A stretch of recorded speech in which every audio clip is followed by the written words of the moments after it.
میں نے جوائن کیا. جی السلام علیکم مولانا طارق جمیل صاحب. جی وعلیکم السلام ورحمۃ اللہ وبرکاتہ.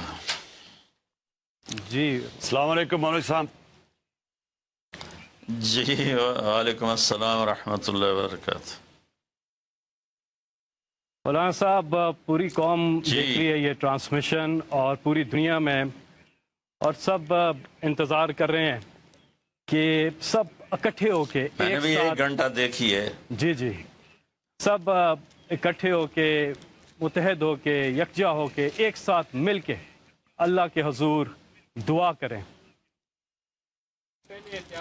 آتا ہے کہ یہ بھی فرمائیں کہ احتیاط کیسے کرنی ہے. اس کے حوالے سے آپ کا کہا ہوا پوری قوم بہت دل سے سنے گی اور مانے گی بھی. جی بسم اللہ الرحمن الرحیم والصلاة والسلام علی رسولہ الکریم وعلی آلہ واصحابہ اجمعین. جہاں تک احتیاطی تدابیر کا تعلق ہے وہ تو بہت زیادہ ڈسکس ہو چکی ہیں، اور بہت زیادہ اس کو میڈیا نے بھی ماشاءاللہ اس کو ابھارا ہے، اس کو نکھارا ہے، اور اپنے اپنی جگہ پر ہر جگہ اس پر بحث ہو رہی ہے. یہ ہے، میں ایک چھوٹی سی حکایت سناتا ہوں. ہارون رشید کا والد تھا مہدی بن ابو جعفر منصور. اس کے زمانے میں قحط آ گیا اور لوگ بھوکے مرنے لگے، کتے بلیاں بھی کھانے لگے. تو مہدی رات کو لیٹا ہوا تھا تو ایک خادم اسے دبا رہا تھا. تو اس نے اپنے خادم سے کہا کہ کوئی کہانی سناؤ، میں بہت دکھی ہوں رعایا کے لیے. اس نے کہا امیر المومنین، ایک لومڑی جا رہی تھی سفر پہ تو بیٹے کو لے گئی شیر کے پاس کہ تو بادشاہ ہے، اس کو اپنے پاس رکھ لے امانت. اس نے کہا ٹھیک. اس نے اس کو اپنے کندھوں پہ بٹھا لیا اور لیے پھرتا تھا. ایک دن عقاب کی نظر پڑی تو اس نے جھپٹا مارا اور اٹھا کے لے گیا. لومڑی واپس آئی، اس نے آ کر کہا بادشاہ سلامت، میرا بچہ کا وہ تو عقاب لے گیا. کہ میں تو آپ کے حوالے کر کے گئی تھی. تو شیر نے کہا میری بہن، اگر وہ زمین کی جنگل کی آفت ہوتی تو میں لڑ کے دکھاتا، وہ آسمان کی آفت تھی، اس سے کون لڑ سکتا ہے. تو پھر اس نے کہا امیر المومنین، یہ قحط اگر زمین کی آفت ہوتی تو آپ لڑتے، تو اوپر سے آئی آفت ہے، اس سے بات کرو جو اوپر والا ہے تو کام بن جائے گا. اس وقت کی ساری جو تھی ایگریکلچر، زراعت، وہ ساری بارش پر تھی. تو اس نے اسی سے ہی لوٹا مسلح منگوا کے وضو کیا، مسلح پہ کھڑا ہوا، سجدے میں سر رکھا اور اتنا رویا کہ سارا مسلح بھیگ گیا. اور یہ یاد رہے کہ وہ 3 بر اعظم پر حکومت کر رہا تھا اس وقت مہدی. تو ابھی وہ مسلح سے اٹھا بھی نہ تھا کہ اللہ تعالیٰ نے بادل بھیجے اور پوری عباسی سلطنت میں بارش ہو گئی. میں معذرت کے ساتھ اختلاف رائے تو ہر آدمی کو حق ہے. ہم جو ایک لفظ استعمال کر لیں لڑنا ہے، یہ آسمانی آفت ہے، اس سے لڑنا نہیں ہے. اس کا علاج کر کے اللہ کو عاجزی دکھانی ہے اور اپنا سر سجدے میں رکھ کے رونا ہے. اس سے ہم لڑ نہیں سکتے. اس لفظ کو اپنی زبان سے نکال دیں، چاہے دل میں اس کے بارے میں کوئی تکبر نہ ہو، لیکن یہ لفظ اللہ کو پسند نہیں ہے. کہ مجھ سے لڑنا چاہتے ہو، دیکھنا ایک چھوٹے سے وائرس سے اللہ نے ساری دنیا کو ہلا کے رکھ دیا. میں ایک حدیث سنا کے پھر دعا کرتا ہوں. پہلے ایک دعا ہے، ما اصابکم مصیبت فبما کسبت ایدیکم، تم پر جو آفت آتی ہے تمہارے اپنے گناہوں کی کمائی ہوتی ہے. ینصرکم اللہ فلا غالب لکم، میں تمہارا ساتھی بن جاؤں تو کون تمہیں نقصان پہنچا سکتا ہے. وَإِن يَخْذُلْكُمْ فَمَنْ ذَا الَّذِي يَنصُرُكُمْ مِنْ بَعْدِهِ، اگر میں تمہیں چھوڑ دوں تو پھر کون سی اٹمی طاقت تمہیں بچائے گی. إِن يَمْسَسْكَ اللَّهُ بِضُرٍّ فَلَا كَاشِفَ لَهُ، اگر میں تمہیں تکلیف میں ڈالوں میرے سوا اسے کوئی نہیں ٹالے گا. اور إِن يَمْسَسْكَ بِخَيْرٍ فَلَا رَادَّ لِفَضْلِهِ، اگر میں ارادہ کر لوں کہ میں نے کسی کو نہیں ہونے دینا بیمار یا مصیبت میں، تو اس کے لیے کیا مشکل ہے. ایک امر ہی تو ہوتا ہے 40 دن ابراہیم علیہ السلام آگ میں بیٹھے رہے، 40 دن یونس علیہ السلام مچھلی کے پیٹ میں رہے، وہ تو فعال لما یرید ہے۔ تو ہم یہ جو ظاہری اسباب اختیار کر رہے ہیں ان کو بھی پوری طرح اختیار کرنا ہے، ساری احتیاط کرنی ہے۔ اگر مسجدوں میں جانے سے یہ بیماری پھیلتی ہے تو پھر اس سے بھی اپنے آپ کو روکنا ہے کہ جان کی حفاظت بھی ہمارے دین کا حصہ ہے۔ ایک دفعہ بارش ہو گئی، حضرت بلال نے اذان دی تو آپ نے کہا صلو فی رحالکم، ہم کہ بلال اعلان کرو اپنے اپنے گھروں میں نماز پڑھیں، مسجد میں مت آئیں۔ حالانکہ مسجد میں آنے سے کپڑے گیلے ہونے تھے یا کیچڑ، جان کا خوف تو نہیں تھا، لیکن میرے نبی نے اپنی امت پر محبت اور شفقت کا ایسا سایہ رکھا ہے کہ آپ نے ان کو کیچڑ سے بچایا، بارش سے بچایا۔ یہاں تو زندگی موت کے مسائل ہیں، بہرحال بڑے علماء اس میں جو کہیں گے اور حکومت جو ان کے ساتھ میٹنگ کرے گی، جو حتمی فیصلہ ہوگا، تو سب سے پہلے ہم اپنے الفاظ میں تواضع لے کر آئیں کہ ہم نے اللہ کے سامنے جھکنا ہے، عاجزی کرنی ہے اور اللہ کو منانا ہے کہ یا اللہ تو اس کو ہٹا، یہ نہیں ہٹ سکتی، اسے کوئی نہیں ہٹا سکتا۔ کہ اللہ کوئی اللہ کا بندہ رو دھو کے اسے منا لے تو پھر شاید فیصلہ ہو جائے اور اللہ تعالیٰ اپنا فضل فرما دے۔ ایک حدیث پہ اگر عمل ہو جائے تو مجھے اللہ کی قسم کھا کر میں کہتا ہوں یہ کورونا کا پتہ ہی نہیں چلے گا کہاں گیا۔ صرف ایک حدیث، میرے نبی نے فرمایا 4 باتیں مجھ سے لے لو، پھر دنیا بھی تمہاری ہے، آخرت بھی تمہاری ہے۔ 4 اذا کانت فیک، 4 باتیں لے لو مجھ سے، پھر دنیا بھی تمہاری ہے، آخرت بھی تمہاری ہے، تمہیں کوئی ٹیڑھی آنکھ سے نہ دیکھ سکے گا، تمہیں کوئی نقصان نہ پہنچا سکے گا کہ تمہارے رب کا سایہ تم پہ چھا جائے گا۔ تو 4 باتیں کون سی ہیں؟ صدق و حدیث، ہمیشہ سچ بولنا، جھوٹ نہ بولنا۔ اب مجھے بتائیں، سارے یہ اینکرز بیٹھے ہیں، سارے ہمارے وزیر اعظم بیٹھے ہوئے ہیں، ہم کتنا جھوٹ بول رہے ہیں، ہم کس قدر جھوٹی قوم ہیں۔ ہم اس جھوٹ کے ساتھ اللہ کی بارگاہ میں کوئی مقام نہیں لے سکتے۔ تو میرے نبی نے پہلی بات فرمائی صدق و حدیث، سچ بولنا۔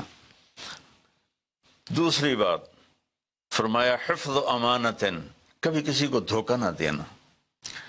یہ میرے نبی نے فرمایا میرا امتی ہر گناہ کر سکتا ہے، 2 کبھی نہیں کرے گا، ایک جھوٹ کبھی نہیں بولے گا، ایک دھوکہ کبھی نہیں دے گا۔ تو وزیر اعظم صاحب آپ اکیلے ہیں، دیانتدار ہیں، اللہ سے رونے دھونے والے ہیں، مانگنے والے ہیں، لیکن 22 کروڑ لوگوں میں سچے کتنے ہیں؟ 22 کروڑ لوگوں میں دیانتدار کتنے ہیں؟ ایک بہت بڑے چینل، میں ہاتھ جوڑ کے اینکر بیٹھے ہیں، معافی مانگ کے بات کر رہا ہوں، ایک بہت بڑے چینل کے مالک نے مجھ سے کہا کوئی نصیحت کرے، میں نے کہا چینل سے جھوٹ ختم کر دو۔ کہا پھر چینل ختم ہو سکتا ہے، جھوٹ نہیں ختم ہو سکتا۔ تو جہاں جس کو، یہ صرف پاکستان کی بات نہیں، پوری دنیا کا میڈیا جھوٹا ہے اور سب سے زیادہ جھوٹ بولا جاتا ہے، اور میرے رب کو، میرے نبی کو جھوٹ سے نفرت ہے۔ میرے نبی نے فرمایا پیاز کھا کے مسجد میں مت آؤ کہ فرشتوں کو تکلیف ہوتی ہے، بو ہوتی ہے، لیکن میرے نبی نے فرمایا جب کوئی مرد عورت جھوٹ بولتا ہے تو فرشتے اس کے منہ کی بدبو سے 3 میل دور بھاگ جاتے۔ تو جھوٹ اور خیانت کے ساتھ ہم کسی آفت کا مقابلہ نہیں کر سکتے۔ آپ نے فرمایا صدق و حدیث، حفظ و امانت، سچ بولنا چاہے جان چلی جائے، اور دھوکہ نہ دینا، مسلمان کسی کو دھوکہ نہیں دیتا ہے۔ تیسرا فرمایا حسن و خلیقت، اپنے اخلاق اچھے کرنا، اور اخلاق کا سب سے اونچا مقام حیا ہے۔ اب میں کیسے بات کروں؟ میرے دیش میں حیا کو کس نے تار تار کیا؟ میرے دیش کی بیٹیوں کو کون نچا رہا ہے؟ ان کے کپڑے لباس مختصر کون کروا رہا ہے؟ یہ کس کے گردن میں یہ گناہ ڈالوں؟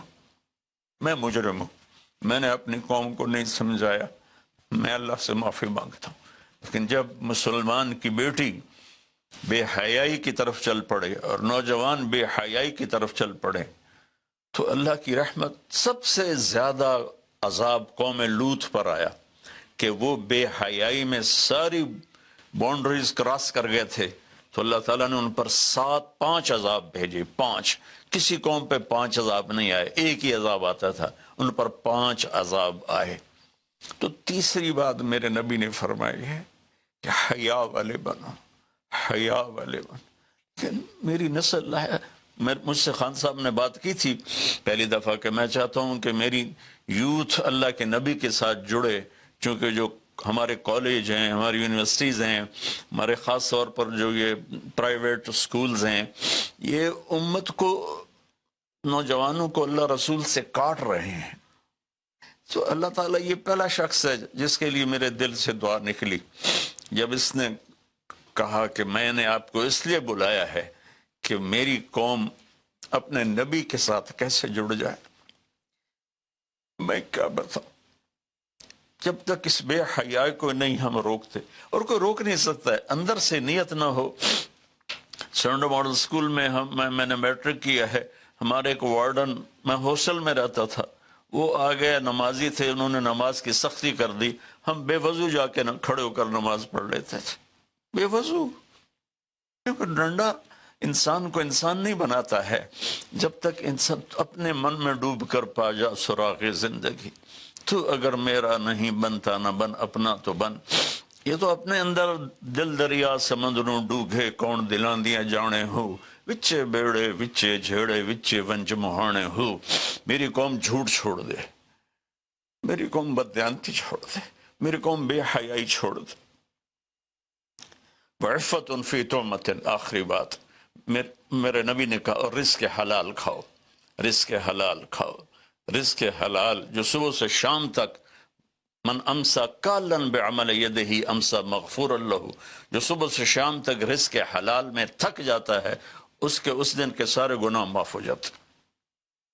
تو میں وزیر اعظم صاحب سے اپیل کروں گا کہ پوری قوم سے جیسے ڈونیشن مانگا ہے ایسی پوری قوم سے چلے. میں آپ کی طرف سے اپیل کرتا ہوں کہ کل یا آج رات رمضان کی آئے گی، ساری قوم 2 نفل پڑھے اپنے اپنے گھروں میں، اور ایک تسبیح لا الہ الا انت سبحانک انی کنت من الظالمین. جس کو یاد ہے پڑھ لے، جس کو نہیں یاد ہو استغفر اللہ کی ایک تسبیح پڑھ لے، اور پھر سب اللہ کے سامنے ہاتھ جوڑ کے معافی مانگ. اور اللہ تعالیٰ کہتا ہے ما من یوم الا والبحر یستاذن فی ان یغرق ابن آدم. روزانہ، یہ مسند احمد کی روایت، روزانہ سمندر کہتا ہے یا اللہ اجازت دے میں چڑھ جاؤں اور ان کو بہا دوں. والارض تستاذن فی ان تبتلعہ، زمین کہتی ہے اللہ مجھے اجازت دے میں ان بے حیاؤں کو نگل جاؤں، ان جھوٹوں کو، ان بدماشوں کو، اس مافیا کو میں نگل جاؤں. تو والملائکۃ تستاذن فی ان تعجلہ وتہلکہ، فرشتے اللہ سے کہتے ہیں یا اللہ تو ہمیں اجازت دے ہم ان کا صفایا کریں. میرا اللہ کہتا ہے دعو عبدی فانا اعلم بعبدی منکم، جاؤ جاؤ اپنا کام کرو، یہ میرا بندہ ہے اور میں جانوں میرا بندہ جانے. ان کان عبدکم فشانکم بہی، تمہارا بندہ ہے تو مار دو. ان کان عبدی فمنی ولی منی ولی عبد، اگر میرا ہے تو میں انتظار کروں گا، میں انتظار کروں گا. پچھلی قوموں میں ایک طوائف نے کتے کو پانی پلایا تو اللہ نے اس کی بخشش کر دی. معاف، ہم تو مائل بکرم ہیں، کوئی سائل ہی نہیں، کوئی مانگنے والا تو ہو. ان 4 چیزوں نے ہماری ہر چیز بکھیر دی، توڑ دی. کسی بھی قوم کے لیے جھوٹ، بددیانتی، بے حیائی اور رزق حرام یہ ان کو تباہ و برباد کر دیتا ہے. اور کوئی قوم سچائی، دیانتداری، پاک دامنی اور رزق حلال پر ہوگی تو اللہ کا سایہ ان پر چھا جائے گا اور دنیا کی کوئی طاقت ان کی طرف آنکھ اٹھا کر نہیں دیکھ سکتی. ہم تو اجڑے چمن کے مالی ہیں. عمران خان کو اجڑا چمن ملا ہے، کہاں تک آباد کر سکے گا، اللہ اس کی مدد کرے. چمن کے تخت پر جس دم شہ گل کا تجمل تھا، ہزاروں بلبلیں تھی باغ میں، ایک شور تھا، غل تھا. کھلی جب آنکھ نرگس سی، نہ تھا جز خار کچھ باقی. بتاتا باغ مارو رو، یہاں غنچہ یہاں گل تھا، یہاں غنچہ یہاں گل تھا۔ ابھی عمران صاحب نے یرموک کی اور قادسیہ کی بات کی، کتنے تھے؟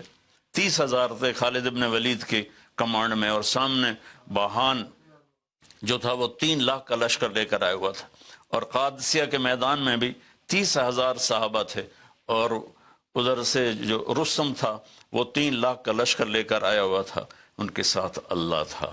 ہم اللہ کو ساتھ لیں، سارے اسباب اختیار کریں۔ مالداروں سے کہتا ہوں، میں نے اپنا کلپ الگ ریکارڈ کرا ہے کہ اس سال ساری زکوٰۃ ان غریبوں میں تقسیم کریں۔ آپ تک تو ہر آدمی نہیں پہنچ سکے گا، اپنے اپنے علاقے میں جو مالدار لوگ ہیں وہ اپنی زکوٰۃ غریبوں میں ان میں تقسیم کریں، ان کے گھر جا کر دیں۔ کسی ایک کی دعا لگ گئی نا تو 7 نسلیں ہماری آباد ہو جائیں گی۔ تو بس میں معافی چاہتا ہوں، آپ نے مجھے کافی دیر بٹھایا تو میں نے بھی تھوڑا سا آپ کا ٹائم لے لیا، تو آپ درود شریف پڑھیں اور ہم اللہ کی بارگاہ میں دعا کرتے ہیں۔ اللهم صل على محمد وعلى آل محمد كما تحب وترضى، اللهم لك الحمد كما أنت أهله وافعل بنا ما أنت أهله إنك أهل التقوى وأهل المغفرة۔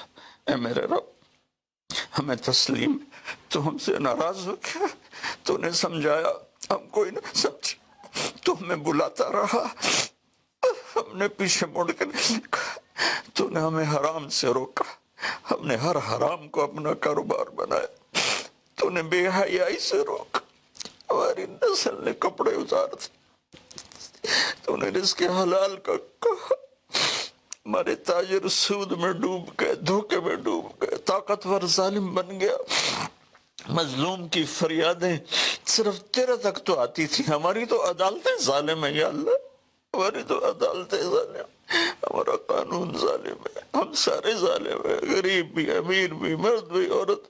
یا اللہ، اس آفت کو ہم وینٹیلیٹر سے نہیں ٹال سکتے، ویکسینیشن سے نہیں ٹال سکتے، یہ تو نے بھیجی ہے، سوئی سے ٹالے گا۔ یا اللہ، تو علی کل شیء قدیر ہے، تو فعال لما یرید۔ میرے مالک، ہم تو اپنی طاقت سے کرسی سے اٹھنا چاہیں تو اٹھ نہیں سکتے، لیٹنا چاہیں تو لیٹ نہیں سکتے۔ یا اللہ، زندگی موت تیرے ہاتھ میں، عزت ذلت تیرے ہاتھ میں، تو ہواؤں کا مالک، تو پانیوں کا مالک، تو سمندروں کا مالک۔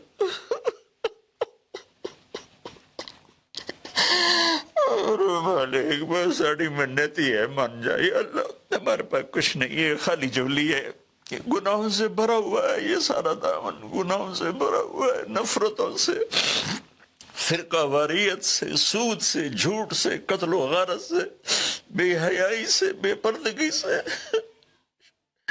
ہر بلاک ہمارے دم، لیکن میرے مولا، میرے مالک، رب تو تو ہی ہے نا یا اللہ، ہم تو تجھے ہی مانتے ہیں میرے مولا، لا الہ الا اللہ کا ہم اقرار کرتے ہیں، یہ تجھے سب سے زیادہ پسند، محمد الرسول اللہ کا اقرار کرتے ہیں جو تمہیں سب سے زیادہ پسند۔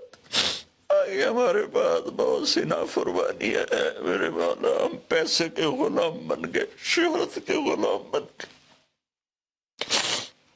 موت کو بھول گئے، قبر کو بھول گئے، تیرے سامنے کھڑے ہونے کو بھول گئے۔ اس بڑی آفت میں ہم قصوروار ہیں، ہم اس سے نہیں لڑ سکتے یا اللہ، ہم تو معمولی سے بخار سے نہیں لڑ سکتے، یہ تو بہت بڑی آفت ہے میرے اللہ، تو دور کر دے یا اللہ، تیری منتیں دور کر دے یا اللہ، تیری منتیں دور کر دے میرے مولا، میرے مولا، دور کر دے میرے مالک، اپنے حبیب کے آنسوں کے تحفے یا اللہ، وہ احد میں تو ٹوٹے دانتوں کے تحفے میرے مولا، اپنے محبوب کے صدقے ہماری مصیبت ہٹا دے یا اللہ، ہمارے پاس کچھ نہیں ہے، نہ دوا ہے، نہ ہسپتال ہے، نہ ڈاکٹر ہے، کچھ بھی نہیں ہے، صرف تو ہے۔ آ جا یار، آ جا، تو لا مکان ولا زمان ہے، تو آنے جانے سے پاک ہے، یہ ہماری احمقانہ فریاد ہے، آ جا میرے مولا، ہر تمنا دل سے رخصت ہو گئی، اب تو آ جا، اب تو خلوت ہو گئی، ساری دنیا ہی سے وحشت ہو گئی، اب تو آ جا، اب تو خلوت ہو گئی یا اللہ، تیرے آنے سے کام بنے گا، اسے ہٹا دے سب، اور یا اللہ، جن چیزوں سے تو ناراض ہوتا ہے مجھ سے توبہ کرتے ہیں، ہم اس سے توبہ کرتے ہیں، ہم اس سے توبہ کرتے ہیں، ہم اس سے توبہ، میں 22 کروڑ عوام کی طرف سے تیری بارگاہ میں توبہ کرتا ہوں، انہوں نے مجھے اپنا نمائندہ بنایا، میں تیرا حقیر گنہگار بند، یا اللہ میرے ساتھ بے شمار لوگ رو رہے ہو گے، میں تو ٹی وی پہ نظر آ رہا ہوں، شاید ریاکاری ہو، لیکن جو بچیاں بچے بوڑھے جوان گھروں میں بیٹھے رو رہے ہیں، یا اللہ ان کے آنسو تو پاکیزہ ہیں اور آنسو تجھے بڑے پسند، میرے مولا فقیروں کی تو فیل، غریبوں کی تو، بوڑھوں کی تو فیل، اپنے ان نیک بندوں کی تو فیل جو راتوں کو تجھے یاد کرتے ہیں، جن کی دامن گناہوں سے صاف ہے، ایسے بندوں سے ہمارا دیس بھرا ہوا ہے، خالی نہیں ہے یا اللہ، لیکن اکثر تو ہم نافرمان ہیں، یا اللہ تو ہمیں معاف کر کے اس آفت کو ٹال دے، اس کا علاج ہمیں دے دے، یا اپنے غیب سے اس کو ہٹا دے، تو ہر چیز پر قادر ہے، تو حکومت کی مدد فرما، یا اللہ تو جتنے بھی اس کے لیے کوشش کر رہے ہیں ان سب کی مدد فرما، اور یا اللہ ان ڈاکٹروں کو جزائے خیر عطا فرما جو زندگی موت کی جنگ لڑ رہے ہیں، یا اللہ تو ان ڈاکٹروں کو جزائے خیر عطا فرما، یا اللہ جو اس میں مر رہے ہیں وہ سب شہید ہیں، ان کے درجے بلند فرما، جو مریض ہو گئے ان کو صحت کاملہ عطا فرما، یا اللہ ہم لاک ڈاؤن کرے تو ایک ایک کمرے میں 10 آدمی بیٹھے ہیں، لاک ڈاؤن کا کیا فائدہ، یا اللہ یہ تو ہی دور کرے گا اس آفت کو، یہ لاک ڈاؤن سے نہیں جائے گی، یہ صرف فضل سے جائے گی، اللہ میرے مولا جیسے چھوٹا بچہ روتے روتے ماں سے کہتا اماں ہن میں تھک پیا رو رو کے، ہن تو میری گل مان جا میرے مالک، میرے اللہ میں رو رو کے تیرے سامنے تھک گئے، مان جا یا اللہ ہمارے پاس تو کچھ نہیں، اپنے حبیب کے طفیل، ان کے صحابہ کے طفیل، ان کی اولاد جن کے کربلا میں سر کٹے اور نیزوں پہ چڑھ گئے، سب سے چھوٹے معصوم عبداللہ کے طفیل، یا اللہ پوری دنیا سے اس آفت کو ہٹا دے، تیرا نبی رحمت للعالمین تھا، رحمت للمسلمین نہیں تھا، میں یا اللہ انہی کی تو فیل دعا کرتا ہوں کہ غیر مسلموں کو بھی اس سے نجات عطا فرما، وہ بھی تیرے بندے ہیں، تو نے انہیں بنایا ہے، انہوں نے تجھے نہیں پہچانا تھا، ان کا قصور ہے پر تیرے بندے ہیں، تجھے ان سے بھی پیار ہے، یا اللہ پوری دنیا کے 6-7 بر اعظم میں جہاں جہاں یہ وبا اپنے پنجے گاڑ چکی ہے، یا اللہ تو ان کو سب کو، اور خاص طور پر امت مسلمہ اور خاص طور پر حرمین شریفین، یا اللہ اس دفعہ حج بھی نہیں ہوگا حرم میں، یا اللہ جگہ نہیں ملتی تھی روزانہ، آج صرف وہ کام کرنے والے تراویح پڑھے گا، وہ بھی آدھی پڑھے گی، یا اللہ میرے والی، میرے اللہ جیسے بچہ ماں سے ضد کرتا ہے اماں کر دے، اماں دے دے، آخر وہ کہتی ہے اچھا میرا سر نہ کھا لے جا، اللہ ہم تیری بارگاہ میں یا اللہ درخواست کرتے ہیں، منت کرتے ہیں، ہماری منت عمل کوئی نہیں ہے، خالی ہے تیری قسم، خالی ہے تیرے سامنے ہماری تیری بارگاہ میں التجا ہے، جتنے بھی لوگ جس ٹائپ کے جس مسلک کے اس آفت کے لیے محنت کر رہے ہیں، کوشش کر رہے ہیں، دعائیں مانگ رہے ہیں، مال خرچ کر رہے ہیں، تدبیریں بنا رہے ہیں، ان سب کو اپنے خزانوں سے جزائے خیر عطا فرما، اور جو مر گئے ہیں انہیں شہادت کا درجہ عطا فرما، اور ہم باقی ہیں ہم سب کی حفاظت فرما، اس دیس کی حفاظت فرما، اس کو سچائی سے منور فرما، اس کو یا اللہ دیانتداری سے خوبصورت بنا، اسے حیا اور پاک دامنی کے ساتھ گلشن بنا، اسے رزق حلال کے ساتھ جنت کا راستہ بنا، اور جو ہمارے چلے گئے ان کے درجے بلند فرما، یا اللہ امت کے ہر طبقے کو میرے مولا، ہر طبقے کو میرے آقا اپنی نظر محبت عطا فرما، اور نظر غضب کو ہم سے واپس لے لے، اور جتنے مریض بن چکے ہیں ان کو شفا عطا فرما، ان کو صحت عطا فرما، صلی اللہ، اور جن لوگوں نے ابھی پیسے دیے ہیں ان سب کو اپنے خزانوں سے جزائے خیر عطا فرما، اور جتنے شرکائے مجلس تھے وزیر اعظم سمیت جتنے بھی شرکائے مجلس نے اس میں احساس پروگرام میں حصہ لیا، ان سب کو، ان کی اولادوں کو دنیا اور آخرت کی ہر خیر نصیب فرما، ہر شر سے بچا، وصلی اللہ تعالی النبی الکریم وعلی آلہ وصحبہ اجمعین برحمتک یا ارحم الراحمین۔ بہت بہت شکریہ مولانا طارق جمیل صاحب،